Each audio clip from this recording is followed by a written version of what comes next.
श्री राग महला पहला। महाराज बख्शिश करते ने 10वां शब्द 59 अंग ते पहले पातशाह गुरु नानक देव जी सच्चे पातशाह अष्टपदियां चल रही ने। सतगुर पूरा जे मिलै पाइयै रतन विचार। जे पूरा सतगुरु मिल जावे ना तां विचार रूप रतन प्राप्त कर लईदा है। शुभ विचार ते रतन, रतन दा भाव वैराग। फिर जदों वैराग की प्राप्ति सतगुरु सिख नूं करवा दिंदे ने, मन दीजै गुर अपने पाइयै सर्ब प्यार। अपने गुरां नूं मन अर्पण कर देवे तां सारियां नाल प्यार करना प्राप्त हुंदा। सारियां दा प्यारा जो प्रभु है उहदे नाल परमात्मा नाल साडा प्यार पैदा हो जांदा। क्योंकि अपने गुरां नूं मन अर्पण कर देवे तां फिर मन ही आपां नूं खराब करदा है। जदों मन ही गुरां दे चरनां 'च रख दिता है तां जीव जिहड़ा है वो सारियां नाल ही प्यार करदा है। सारे उस नूं चंगा मनदे ने। परमेश्वर नाल प्यार हो जांदा जीव दा।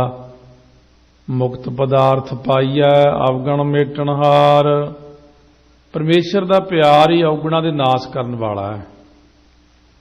वाहिगुरु नाल प्यार करके जीव नूं जिहड़ा है ना मुक्ति दी प्राप्ति हुंदी है। मुक्त पदार्थ उन्हां नूं प्राप्त हो जांदा। भाई रे गुर बिन ज्ञान न होए। महाराज फरमाउंदे ने भाई जिहड़ा गुरु साहब की किरपा तो बिना ब्रह्म ज्ञान प्राप्त नहीं हुंदा। आम ज्ञान प्राप्त हो जाना एक अलग चीज है, ब्रह्म ज्ञान प्राप्त होना एक वक्री गल है। क्योंकि जदों तक ब्रह्म का ज्ञान नहीं हुंदा उदों तक गुरबाणी के अर्थां का भी सही ज्ञान नहीं हुंदा। गुरबाणी गुरां ने ब्रह्म के ज्ञान विच लिखी है। सधारण जीव नूं सधारण बुद्धि नाल आत्मक ज्ञान तक पहुंच नहीं सकता, क्योंकि बुद्धि आत्मा तो बहुत थल्ले है। मानो बुद्धि इन्नी थल्ले जिवें धरती ते खड़ के आसमान दीयां गल्लां करिए। जदों जीव अपनी बुद्धि दे अनुसार आसमान की गल करदा है तां कह नहीं सकदा सुन गल्लां आकाश की कीटा आई रीस। जदों जीव की बुद्धि शुद्ध विवेक बन जाती, विवेक वाली आत्मक बुद्धि हो जाती, आत्म विषैणी हो जाती है, उदों महाराज के लिखे हुए बचनों नूं जीव समझण लग जाता कि सतगुरु की लिखते हैं। पूछो ब्रह्मे नारदा वेद व्यासै कोय रहाओ। महाराज कहने भावें ब्रह्मा कोलों पुछ लो, नारद मुनि जी कोलों पुछ लो, वेदां दे टीका करन वाले वेद व्यास जी कोलों पुछ लो, क्योंकि उन्होंने भी गुरु तो बिना ज्ञान नहीं सी होया। गुरु धारे तो बिना बंदे नूं प्राप्ति नहीं हुंदी, ज्ञान नहीं हुंदा। अपने आप विश्राम दे के कहंदे ने ज्ञान ध्यान धुन जाणिया अकथ कहावै सोए। हुण वाहिगुरु दे ज्ञान ध्यान की प्राप्ति गुरु साहब के उपदेश की जिहड़ी धुनी है ना, धुनी तो भाव जो बाणी है, बाणी नाल इह जानी जाती है प्राप्ति। जदों गुरु साहब जी बोलते ने बाणी ते बाणी नूं सुन के फिर सतगुरु कहंदे उपदेश मिलदा, फिर बाणी नूं सुन के परमात्मा की प्राप्ति हुंदी, फिर जाणिया जांदा उहदे बारे। क्योंकि जिन्हों उपदेश बाणी प्राप्त हुई है वह कथ वाहिगुरु के जस नूं आप कहंदा है अते होरनां कोलों कहाउंदा है। सफलिओ बिरख हरियावला शाम कनेरी होए। गुरु साहब जी धर्म फुल ते ज्ञान फल दे सहित हरियावले बिरछ ने। शुभ गुणा रूप हरियावलता है अते शांति रूप बहुत ज्यादा छाया हो रही। महाराज ने जिथे जिथे ਗੁਰਬਾਣੀ ਦੇ ਅੰਦਰ ਬਹੁਤ ਸਾਰੀਆਂ ਚੀਜ਼ਾਂ ਐਸੀਆਂ ਵੀ ਲਿਖੀਆਂ ਨੇ। ਸੋ ਜਿਵੇਂ ਸਾਰੇ ਥਾਵਾਂ ਦੇ ਉੱਤੇ ਜੰਗਲਾਤ ਮਹਿਕਮਾ ਹੁੰਦਾ, ਜੰਗਲਾਂ ਦੀ ਰੱਖਿਆ ਕਰਨੀ, ਜੀਵ ਜੰਤੂਆਂ ਦੀ ਰੱਖਿਆ ਕਰਨੀ। ਸੋ ਜਿਵੇਂ ਪਿਛਲੇ ਸਾਲ ਇੰਡੀਆ ਦੇ ਵਿੱਚ ਵੀ ਮਨਾਇਆ ਗਿਆ ਜੰਗਲਾਤ ਮਹਿਕਮੇ ਵੱਲੋਂ ਦਿਨ, ਉਦੋਂ ਉਹਨਾਂ ਨੇ ਕਿਹਾ ਸੀ ਵੀ ਗੁਰਬਾਣੀ ਅੰਦਰ ਜਿੰਨੀਆਂ ਪੰਗਤੀਆਂ ਦਰਖਤਾਂ ਦੇ ਸੰਬੰਧ ਵਿੱਚ ਆ ਉਹ ਸਾਨੂੰ ਚਾਹੀਦੀਆਂ ਨੇ, ਤਾਂ ਕਿ ਦੁਨੀਆ ਨੂੰ ਇਹ ਪਤਾ ਲੱਗੇ ਵੀ ਗੁਰੂ ਸਾਹਿਬ ਨੇ ਮਾਨਤਾ ਦਿੱਤੀ ਹੈ ਇਹਨਾਂ ਸਾਰੀਆਂ ਚੀਜ਼ਾਂ ਨੂੰ, ਕਿ ਸਾਨੂੰ ਦਰਖਤਾਂ ਤੋਂ ਬਹੁਤ ਫਾਇਦੇ ਨੇ, ਇਹ ਕੱਟਣੇ ਨਹੀਂ ਚਾਹੀਦੇ। ਫਿਰ ਉਦੋਂ ਬਹੁਤ ਸਾਰੀਆਂ ਪਟਿਆਲੇ ਸ਼ਹਿਰ ਦੇ ਵਿੱਚ ਆਸੇ-ਪਾਸੇ ਜਿਹੜੇ ਛੋਟੇ-ਛੋਟੇ ਜੰਗਲ ਨੇ ਉੱਥੇ ਲਿਖ ਕੇ ਨਾਲ ਅਰਥ ਲਿਖ ਕੇ ਲਾਏ ਵੀ ਇਹ ਦਰਖਤਾਂ ਦੀ ਮਹਾਨਤਾ ਗੁਰਬਾਣੀ 'ਚ ਕਥਨ ਕੀਤੀ। ਇਸ ਕਰਕੇ ਸਤਿਗੁਰੂ ਮਹਾਰਾਜ ਮਦਰ ਨੇਚਰ ਨੂੰ ਸੰਭਾਲਣ ਦਾ ਵੀ ਤਰੀਕਾ ਦੱਸਦੇ ਨੇ। ਸਫਲਿਓ ਬਿਰਖ ਹਰਿਆਵਲਾ, ਜਿਹੜਾ ਬਿਰਖ ਬਹੁਤ ਫੈਲਿਆ ਹੁੰਦਾ ਹੈ, ਹਰਾ ਭਰਾ ਹੁੰਦਾ ਹੈ, ਉਹਦਾ ਫਾਇਦਾ ਵੀ ਦੱਸਦੇ। ਕਹਿੰਦੇ ਛਾਮ ਘਨੇਰੀ ਹੋਏ, ਉਹਦੀ ਛਾਂ ਭਾਈ ਬਹੁਤ ਹੀ ਵਧੀਆ ਹੁੰਦੀ ਬੈਠਣ ਨੂੰ। ਇਸੇ ਤਰ੍ਹਾਂ ਗੁਰੂ ਸਾਹਿਬ ਜੀ ਜਿਹੜੇ ਨੇ ਇਹ ਵੀ ਬੜੇ ਭਾਰੀ ਬਿਰਖ ਨੇ। ਮਹਾਰਾਜ ਸੱਚੇ ਪਾਤਸ਼ਾਹ ਦੀ ਜਿਹੜੀ ਹੈ ਨਾ ਸ਼ੁਭ ਗੁਣਾ ਰੂਪ ਹਰਿਆਵਲਤਾ ਅਤੇ ਸ਼ਾਂਤੀ ਰੂਪ ਬਹੁਤ ਹੀ ਜ਼ਿਆਦਾ ਛਾਇਆ ਹੋ ਰਹੀ। ਫਿਰ ਧਰਮ ਦਾ ਫੁੱਲ ਲੱਗਦਾ, ਫਿਰ ਗਿਆਨ ਦਾ ਫਲ ਆਪਾਂ ਨੂੰ ਪ੍ਰਾਪਤ ਹੁੰਦਾ। ਲਾਲ ਜਵੇਹਰ ਮਾਣਕੀ ਗੁਰ ਭੰਡਾਰੈ ਸੋਏ। ਲਾਲ ਤੋਂ ਭਾਵ ਹੁੰਦਾ ਪ੍ਰੇਮ, ਜਵੇਹਰ ਗਿਆਨ, ਮਾਣਕੀ ਹੁੰਦਾ ਮਾਣਕ ਜਿਹੜਾ ਸ਼ਰਵਣ ਮੰਨਣ ਨਿਧਿਆਸਣ। ਇਹ ਜਿਹੜੇ ਸਾਰੇ ਸ਼ੁਭ ਗੁਣ ਨੇ ਨਾ, ਇਹ ਗੁਰਾਂ ਦੇ ਹਿਰਦੇ ਰੂਪ ਭੰਡਾਰੇ ਵਿੱਚ ਭਰੇ ਪਏ ਨੇ, ਸੁਭਾਏਮਾਨ ਹੋ ਰਹੇ ਨੇ ਗੁਰਾਂ ਦੇ ਹਿਰਦੇ 'ਚ। ਜੇ ਆਪਾਂ ਸਤਿਗੁਰੂ ਜੀ ਤੋਂ ਇਹ ਸ਼ੁਭ ਗੁਣ ਮੰਗੀਏ, ਮਹਾਰਾਜ ਸਾਨੂੰ ਵੀ ਸ਼ੁਭ ਗੁਣ ਬਖਸ਼ੋ, ਸਤਿਗੁਰੂ ਬਖਸ਼ਿਸ਼ ਕਰਦੇ ਨੇ। ਵੈਸੇ ਹੀ ਬਾਣੀ ਨੂੰ ਪੜ੍ਹੀ ਜਾਵੇ, ਕੰਨਾਂ ਨਾਲ ਸੁਣੀ ਜਾਵੇ, ਹਿਰਦੇ 'ਚ ਬਾਣੀ ਲਈ ਜਾਵੇ ਪ੍ਰੇਮ ਰੱਖ ਕੇ। ਬਾਣੀ ਦਾ ਐਸੀ ਹੈ ਕਿ ਜੇ ਕਿਤੇ ਅੰਦਰ ਮਾੜੀ ਜੀ ਵੀ ਟੱਚ ਹੋ ਜੇ ਬਾਣੀ ਮਨ ਦੇ ਅੰਦਰ, ਉੱਥੇ ਹੀ ਸ਼ਾਂਤੀ ਵਰਤਾ ਦਿੰਦੀ। ਕਿਉਂਕਿ ਅਸੀਂ ਬਾਣੀ ਨੂੰ ਅੰਦਰਲੇ ਪਾਸੇ ਲਿਜਾ ਕੇ ਟੱਚ ਹੀ ਨਹੀਂ ਕਰਦੇ, ਬਾਹਰ ਨਿਕਲ ਜਾਂਦੀ। ਜਿਉਂ ਹੀ ਗੁਰਬਾਣੀ ਮਨ ਨੂੰ ਲੱਗਦੀ ਜਾ ਕੇ ਹਿਰਦੇ ਦੇ ਵਿੱਚ ਪ੍ਰਵੇਸ਼ ਹੁੰਦੀ ਹੈ, ਹਿਰਦੇ ਨੂੰ ਬਹੁਤ ਭਾਰੀ ਸ਼ਾਂਤੀ ਪੈਦਾ ਕਰ ਦਿੰਦੀ, ਹਿਰਦੇ ਦੀ ਕਾਹਲ ਦੂਰ ਹੋ ਜਾਂਦੀ, ਮਨ ਦੇ ਅੰਦਰ ਸਹਿਜ ਅਵਸਥਾ ਪ੍ਰਾਪਤ ਹੋ ਜਾਂਦੀ ਜੀਵ ਨੂੰ। ਗੁਰ ਭੰਡਾਰੈ ਪਾਈਐ ਨਿਰਮਲ ਨਾਮ ਪਿਆਰ। ਗੁਰਾਂ ਦੇ ਅੰਤःਕਰਨ ਰੂਪ ਭੰਡਾਰੇ ਦੇ ਵਿੱਚੋਂ ਨਿਰਮਲ ਵਾਹਿਗੁਰੂ ਦੇ ਨਾਮ ਦਾ ਪਿਆਰ ਪ੍ਰਾਪਤ ਕਰੀਦਾ। ਅੰਤःਕਰਨ ਤੋਂ ਭਾਵ ਮਨ, ਬੁੱਧ, ਚਿੱਤ, ਹੰਕਾਰ, ਚਾਰ ਚੀਜ਼ਾਂ ਨੇ। ਚਾਰਾਂ ਨੂੰ ਕਹਿੰਦੇ ਨੇ ਚਤੁਸ਼ਟੈ ਅੰਤःਕਰਨ। ਜੀਵ ਦਾ ਅੰਤःਕਰਨ ਅਸ਼ੁੱਧ ਹੁੰਦਾ ਹੈ, ਮਹਾਰਾਜ ਦਾ ਅੰਤਸ਼ਕਰਨ ਬਿਲਕੁਲ ਸ਼ੁੱਧ ਹੈ। ਇਸ ਕਰਕੇ ਗੁਰਾਂ ਦੇ ਭੰਡਾਰ ਭਰੇ ਪਏ ਨੇ ਨਿਰਮਲ ਨਾਮ ਪਿਆਰ ਦੇ ਨਾਲ। ਸਾਚੋ ਵਖਰ ਸੰਚੀਐ ਪੂਰੈ ਕਰਮ ਅਪਾਰ। ਪੂਰਿਆਂ ਗੁਰਾਂ ਦੇ ਜਿਹੜਾ ਕਰਮ ਹੁੰਦਾ ਨਾ, ਜਦੋਂ ਮਹਾਰਾਜ ਦਾ ਕਰਮ ਹੁੰਦਾ ਜੀਵ ਉੱਤੇ, ਭਾਵ ਬਖਸ਼ਿਸ਼ ਹੁੰਦੀ ਹੈ, ਗੁਰਾਂ ਦਾ ਵਿਸ਼ੇਸ਼ ਬਖਸ਼ਿਸ਼ ਅਨੁਗ੍ਰਹ ਕਹਿੰਦੇ ਜਿਹਨੂੰ, ਉਹ ਅਨੁਗ੍ਰਹ ਨਾਲ ਹੀ ਅਪਾਰ ਬੇਅੰਤ ਰੂਪ ਪ੍ਰਮਾਤਮਾ ਦਾ ਸੱਚਾ ਨਾਮ ਜਿਹੜਾ ਹੈ ਨਾ, ਉਹ ਸੱਚ ਨਾਮ ਰੂਪ ਵੱਖਰ ਹੁੰਦਾ। ਇੱਕ ਵੱਖਰ ਲਾਭਦਾਇਕ ਵਸਤੂ ਨੂੰ ਕਹਿੰਦੇ ਨੇ। ਸੱਚ ਨਾਮ ਰੂਪ ਵੱਖਰ ਜਿਹੜਾ ਸੰਚੀਆ ਹੁੰਦਾ, ਇਕੱਠਾ ਕਰਨਾ। ਸਾਚੋ ਵੱਖਰ ਸੰਚੀਆ ਪੂਰੇ ਕਰਮ ਅਪਾਰ। ਬੇਅੰਤ ਪ੍ਰਮਾਤਮਾ ਦੇ ਨਾਮ ਦਾ ਭੰਡਾਰਾ ਇਕੱਠਾ ਹੁੰਦਾ ਉਦੋਂ ਜਦੋਂ ਆਪਾਂ ਪੂਰਿਆਂ ਗੁਰਾਂ ਦੇ ਕਿਰਪਾ ਦੇ ਪਾਤਰ ਬਣ ਜਾਂਦੇ। ਸੁਖ ਦਾਤਾ ਦੁੱਖ ਮੇਟਣੋ ਸਤਿਗੁਰ ਅਸਰ ਸੰਘਾਰ। ਸਤਿਗੁਰੂ ਸੁੱਖਾਂ ਦੇ ਦੇਣ ਵਾਲੇ ਨੇ, ਦੁੱਖਾਂ ਨੂੰ ਮੇਟਣ ਵਾਲੇ ਨੇ। ਕਾਮ ਕ੍ਰੋਧ ਲੋਭ ਮੋਹ ਹੰਕਾਰ ਆਦਿਕ ਜਿਹੜੇ ਨਾ ਅਸੁਰ ਦੈਂਤ ਨੇ। ਇੱਕ ਹੁੰਦਾ ਸੁਰ, ਸੁਰ ਨਾਮ ਦੇਵਤੇ ਦਾ, ਐੜਾ ਲਾ ਦਿਓ ਅੱਗੇ ਅਸੁਰ, ਅਸੁਰ ਹੁੰਦੇ ਦੈਂਤ। ਮਹਾਰਾਜ ਕਹਿੰਦੇ ਕਾਮ ਕ੍ਰੋਧ ਲੋਭ ਮੋਹ ਹੰਕਾਰ ਦੈਂਤਾਂ ਦੇ ਮਾਰਨ ਵਾਲੇ ਨੇ ਸਤਿਗੁਰੂ। ਭਵ ਜਲ ਬਿਖ ਮੰਡਰਾਵਣੋ ਨਾ ਕੰਧੀ ਨਾ ਪਾਰ। ਅਗਿਆਨ ਕਰਕੇ ਡਰਾਉਣੇ ਸੰਸਾਰ ਸਮੁੰਦਰ ਤੋਂ ਜੀਵ ਦਾ ਤਰਨਾ ਜਿਹੜਾ ਬਹੁਤ ਜ਼ਿਆਦਾ ਵਿਖਮ ਹੁੰਦਾ। विखम नाम कठन दा है, गावै को विद्या विखम विचार। कई लोग परमात्मा दे विचार नूं कठन विद्या द्वारा गाउंदे ने, संस्कृत आदਿਕ द्वारा गाउंदे ने, होर ढंग नाल गाउंदे ने।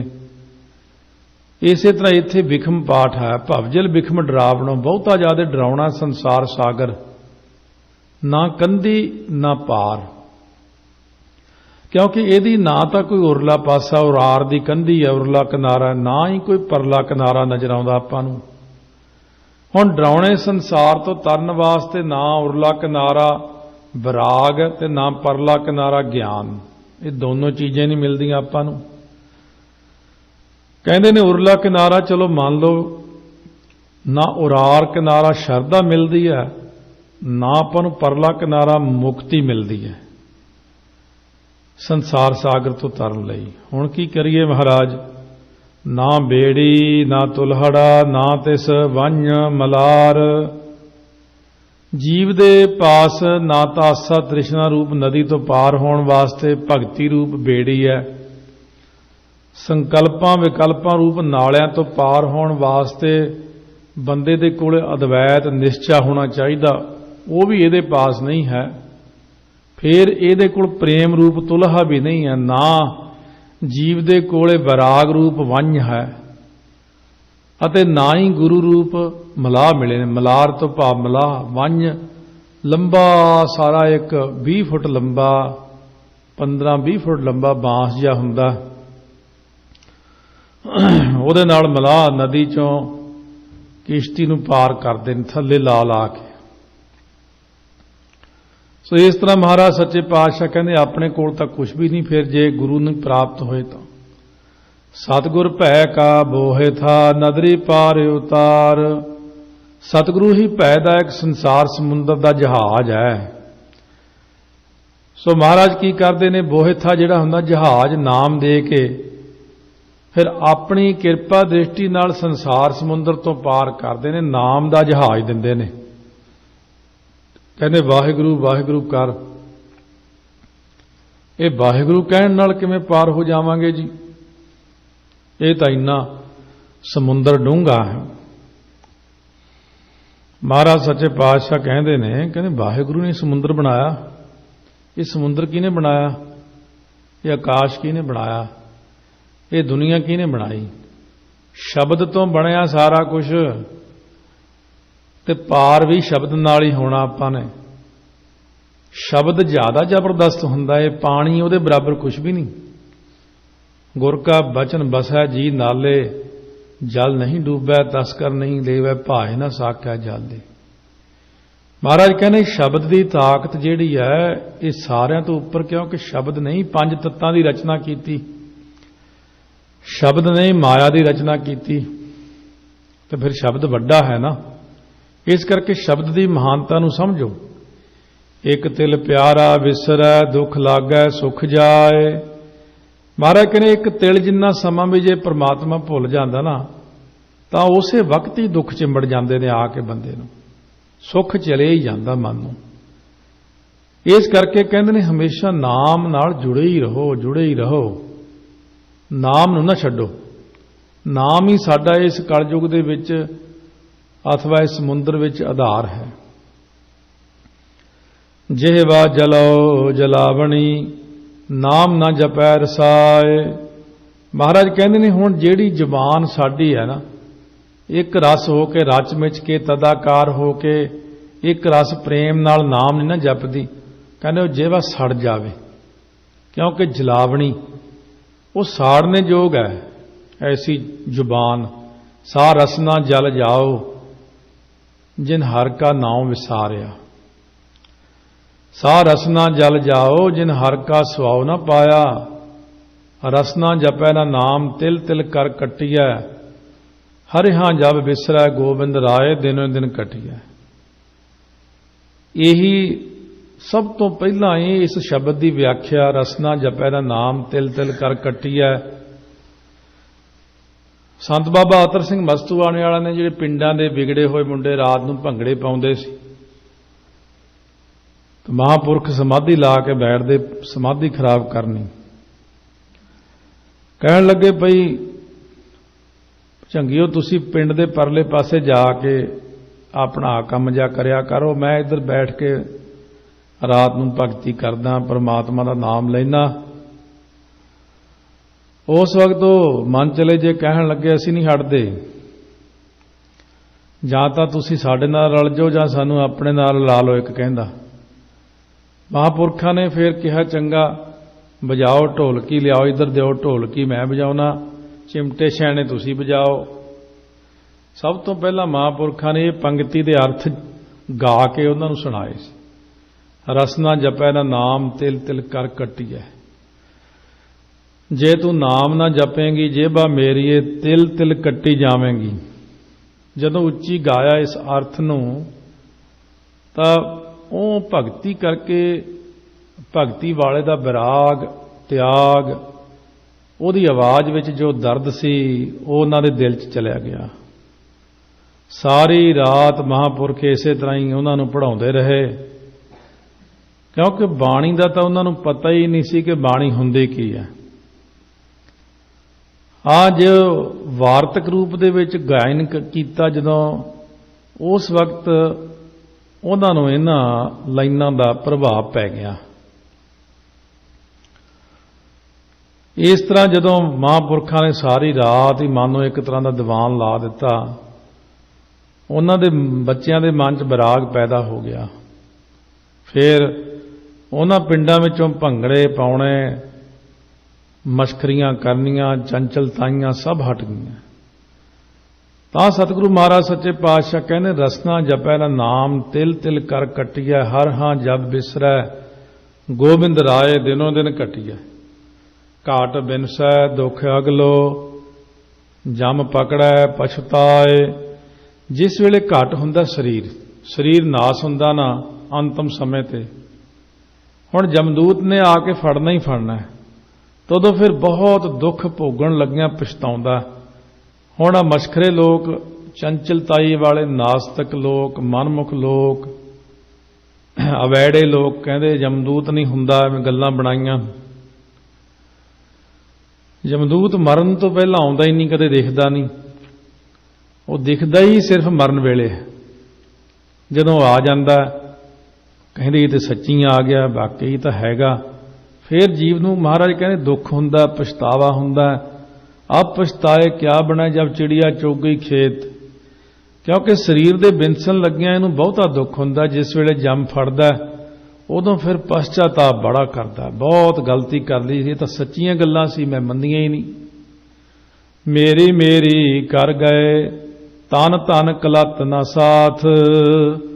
कई मनुख जिहड़े संसार ते मेरी है मेरी मेरी करदे तुर गए ने। मेरी मेरी कैरों करते दुर्योधन से भाई, मेरी मेरी करदियां बड़ी दुनिया चली गई। पर यह शरीर, ये धन, ये कलत पाठ नहीं करना। कलत्तर हुंदा असल विच पाठ। इत्थे महाराज ने कलत हुंदी इस्त्री आदਿਕ भी नाल नहीं गए बंदे दे। बिन नावै धन बाद है भूलो मार गयाथ। वाहिगुरु दे नाम तो बिना ये इस्त्री जिहड़ी ना जीव रूप इस्त्री, ये व्यर्थ है। क्योंकि आथ हुंदी माया, माया विच लगण करके वाहिगुरु की प्राप्ति का ज्ञान विराग जिहड़ा ना मार्ग, ये रस्ता भुल ही गया। इनू ज्ञान विराग रूपी रस्ता जो है उहदे वल्लों ये भुल गया, माया विच लग गया। ये भगती का नाम ही आथ है। भगती तो भुल गया, भगती रूपी मार्ग इनू भुल ही गया, जीव नू छड्ड ही बैठा, जिहदे करके सुख प्राप्त होना सी। बहुत बड़ी मेहनत नाल मनुखा जन्म किते मिलिया। जदों मनुखा जन्म तक पहुंचिया उदों ऐशो आराम च पै गया। इन्नी मेहनत करके कोई बंदा घर दे पढ़ाई जाण, जदों MA दा अखीरला साल होवे उदों नशियां च लग जे, फिर की हालत हुंदी। विषयां च लग जे, पढ़ाई छड्ड देवे, फिर उत्थे डिग गया, सिरे ते जाके डिग पिया। इस तरह महाराज कहने 84 लाख जूना चो निकलदा निकलदा निकलदा जब मनुखा जन्म च आया जिथे जाके भगती करनी सी, सेवा करनी सी, शरधा करनी सी, जिथों तरन की कोई गल होनी सी, वो उत्थे आके डिग पिया। हुण बस महाराज कहते हुण डिग पिया।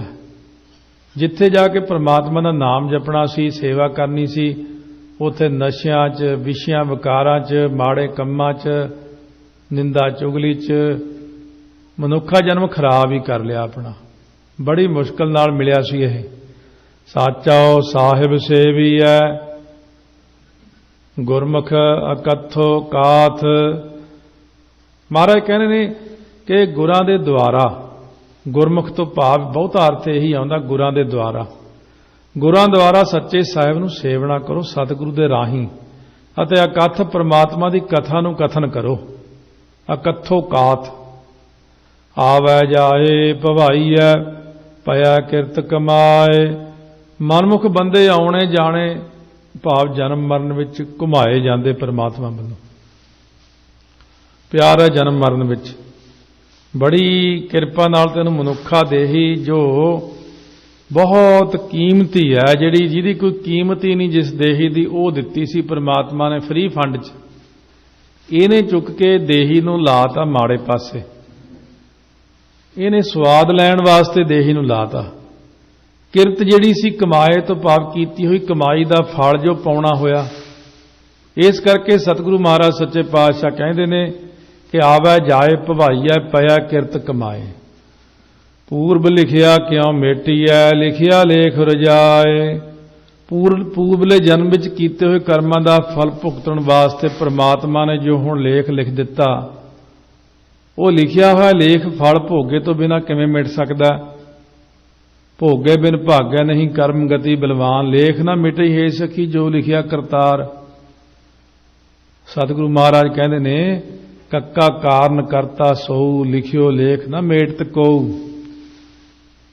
महाराज बख्शिश करते ने बिन हर नाम ना छुट्टीऐ, गुरमत मिलै मिलाए। परमात्मा दे नाम तो बिना छुटकारा हुंदा ही नहीं बंदे दा। गुर सिੱਖਿਆ च मन मिल जावे तां वाहिगुरू नाल मिला लैंदा अपने। फेर पहला गुरु दी सिੱਖਿਆ मिल जे। गुरा एक देह बुझाई, सिੱਖਿਆ देती। हुण उह सिੱਖਿਆ नूं मन दे अंदर लैके भी जाना प्रैक्टिकली। गुरा एक देह बुझाई, सबना जीआं का एक दाता, सो मैं विसर ना जाई। वो मैनूं भुल ना जावे वाहिगुरू, ये सिੱਖਿਆ मेरे हिरदे च बस जावे। तिस बिन मेरा को नहीं, जिसका जियो प्राण। जिस परमात्मा ना जी नूं प्राण आदਿਕ सब कुछ दिता होया ना, जिन्हें जीव आत्मा दिती है, प्राण दिते ने, वो तो बिना मेरा होर कोई राखा नहीं है। औ मैं ममता जल बलो, लोभ जलो अभिमान। हंगता ममता सड़ जावे, लोभ भी सड़ जावे, अते हंकार भी सड़ जावे। सारियां चीज़ां मेरे अंदर सड़ जाण। नानक शब्द विचारिया, पाइया गुणी निधान। महाराज कहने गुरु दे उपदेश विचारन करके ही गुणी निधान जिहड़ा ना, गुणां दा खजाना परमात्मा, ਉਹਨੂੰ प्राप्त करीदा। जे गुरां दे उपदेश दी आपां रोज़ बह के विचार करिए